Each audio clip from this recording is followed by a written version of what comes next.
जैसे गुब्बारा है, नया गुब्बारा हवा भर दो बहुत अच्छा लगेगा, और जब धीरे धीरे उसकी हवा निकल जाती है तो वही गुब्बारा जो है खराब लगता है, अच्छा नहीं लगता। वैसे शरीर की स्थिति होती है, जब ये अपना शरीर नया है, सब कुछ अच्छा है, हमने प्रोटीन खाई तो बढ़िया डोले डोले बन गए।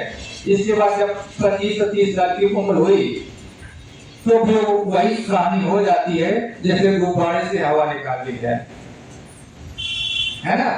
तो तमाम इस जगह जान से ना पड़िए, अपना योग से अपने शरीर को सुंदर बनाइए और योग से शरीर की चमक बढ़ाइए। योग से शरीर की चमक 60-70 साल तक, 80 साल तक बनी रहेगी।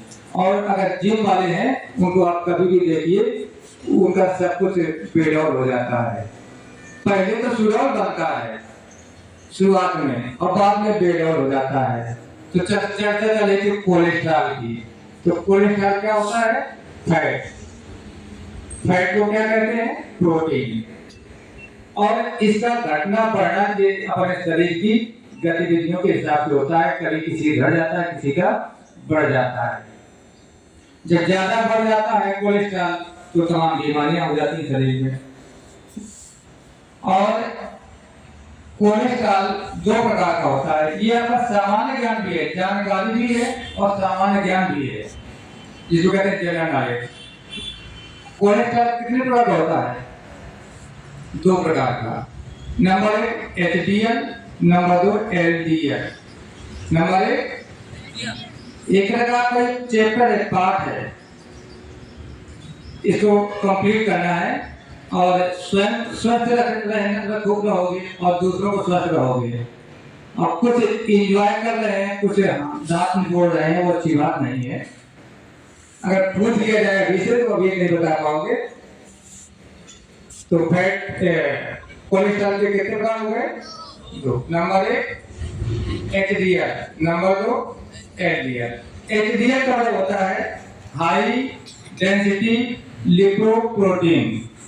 हाई डेंसिटी लिपोप्रोटीन ये अच्छी होती है, स्वास्थ्य के लिए अच्छा होता है।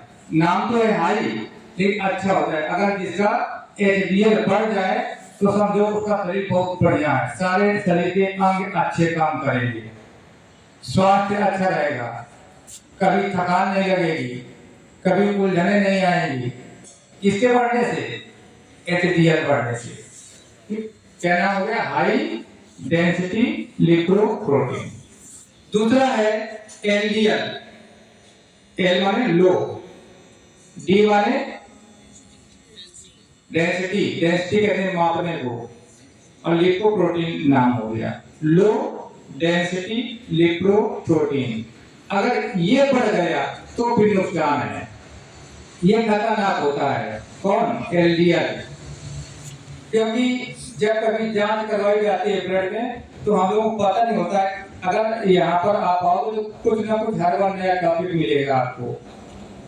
जांच करवाते हैं, जांच में तमाम पूरा पेट भरा होता है और किसी को पता नहीं होता है क्या। अगर अब आपको यहाँ पर आए और जानकारी हो गई कि एचडीएल कितना है, एलडीएल कितना है, तो जान जाओगे, स्वयं जान जाओगे कि हमारा एचडीएल अच्छा है, एलडीएल बढ़ा हुआ है, तो कितना होना चाहिए, कितना है। अभी आगे आपको टॉपिक में सब आने वाला है। तो एचडीएल कितना बढ़ जाए वो अच्छा है, और एलडीएल बढ़ जाए तो वो खराब है। एलडीएल यानी लो डेंसिटी लिपोप्रोटीन कितना होना चाहिए? एक स्वस्थ व्यक्ति का 100, उसमें आपको केवल बता दिया जाएगा कि 100। अब 100 क्या कुछ मात्रा होगा नहीं होगा? अगर आपको घाटमपुर जाना है और कह दिया जाए कि 10, तो 10 क्या किलोमीटर, ठीक। उसका इसीलिए हम कहते हैं हमेशा कि मात्रा जरूर लिखिए। यहाँ पर सभी बच्चों को बताते हैं कि उसका मात्रा जरूर लिखना है। अब कह दिया कि 10, तो 10 मतलब 10 है ना, ये नंबर कट गए आपके, पता का मतलब नंबर कट गए। तो इसका जो मात्रा होता है किसका? कोलेस्ट्रॉल का। वो होता है मिली